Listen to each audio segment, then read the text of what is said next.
Yon mga idol, at dumating na nga po tayo sa ating yard. Maraming salamat sa Clark Hobby Expo. Okay, so may experience na naman tayo, may natutunan na naman tayo mga idol.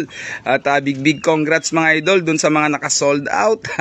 At saka dun sa mga nagkaroon mga idol, okay, sa mga nakapag-acquired, saka dun sa mga nakakuha ng mga papremyo mga idol. Salamat, saludo dalawang kamay sa inyo. Yon mga idol, okay, so yun, sakto-sakto mga idol. Saglit lang mga idol, pero na-miss na naman natin yung alaga natin mga idol, okay? And syempre, saan natin kaya ilalagay ito mga idol? Para remembrance natin ngayon mga idol, no? Okay?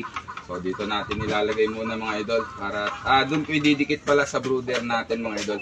Hindi man tayo nakakuha mga idol ng materyales, okay lang yan, no problem yan mga idol. Okay, aba, ang ganda ng katawan ng models natin Okay, so ito yung inaantay natin mga idol, yung kanyang maging partner na dalawang sexy mga idol, okay? So ito yung ating si Gold Jega mga idol, okay? Maraming salamat sa inyo mga idol, and syempre, saludo, dalawang kamay mga idol.